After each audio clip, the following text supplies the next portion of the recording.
देखी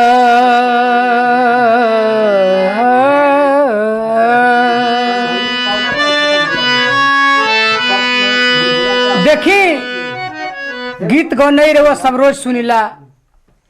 एक गीत भोजपुरी भाषा के विशेषता आ भोजपुरी भाषा हमनी के उस जगह पर पहुँचे जा रहल बा जौन की इतिहास में एगो नाम करे जा रहल बा। भोजपुरी अदर लोग अदर भाषा के जाने वाला भोजपुरी के पसंद करताड़न।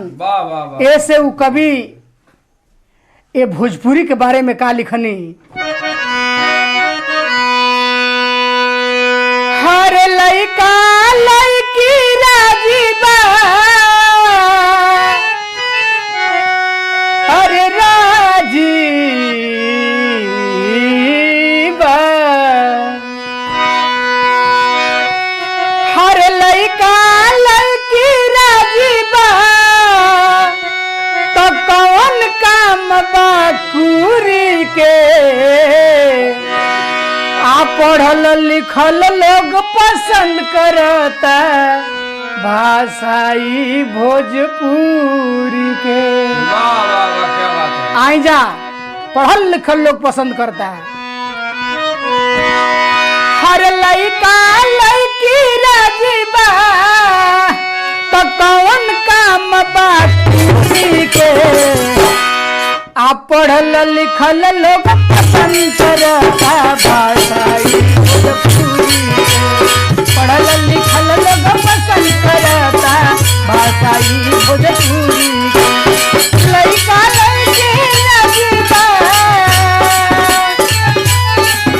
अरे लइका लइकी राजी बा, तो कौन काम बा कुरी के। पढ़ल लिखल लोग पसंद करता पढ़ल लिखल लोग पसंद करता भाषाई भोजपुरी।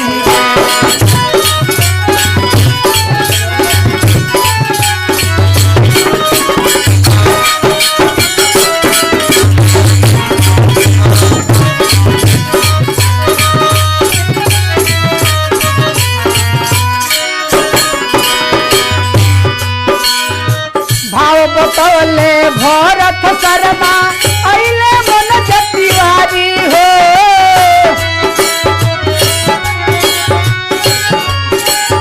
और पवन खेसारी गाँव तालो घूमी घूमी लेदारी हो।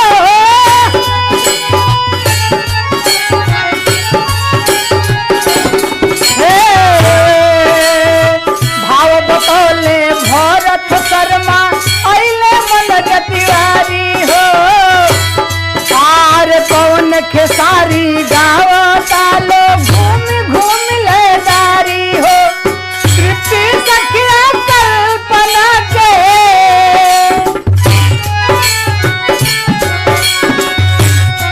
आर तृप्ति सखिया कल्पना के थोरत देखनी चूरी के। तृप्ति सखिया कल्पना के थोरत देखनी चूरी के। पढ़ल लिखल लोग पसंद करता भाषाई भोजपुरी के। पढ़ल लिखल लोग पसंद करता भाषाई भोजपुरी के।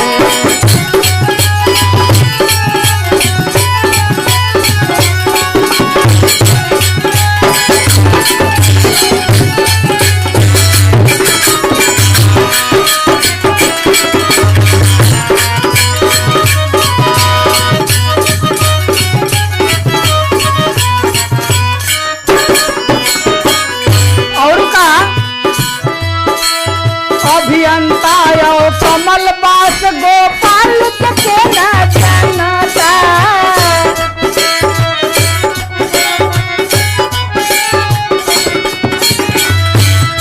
अरे ओम प्रकाश विजय लाल निरहू के दुनिया बनाता।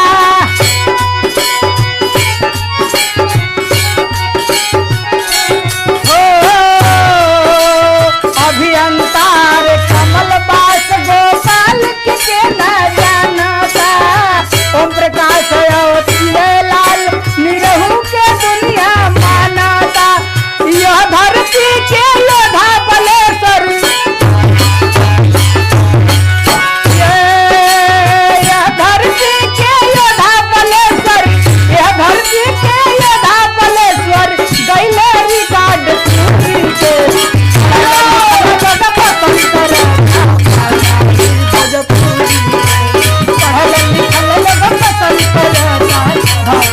भोजपुरी के।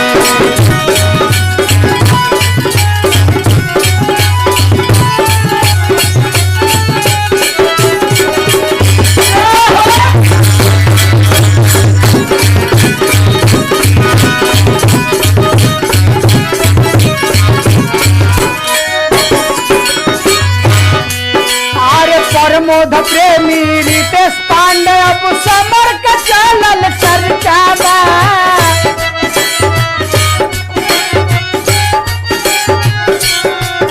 अरे कतन जाना छोड़ी के भगले गायक बने में खर्चा बा।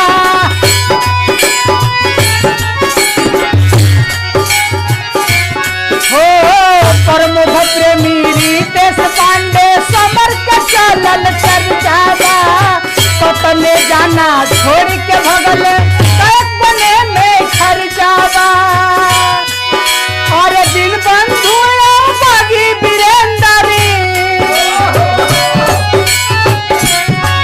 और दिल बंधु बागी वीरेंद्र केहू न बुझल मजबूरी के।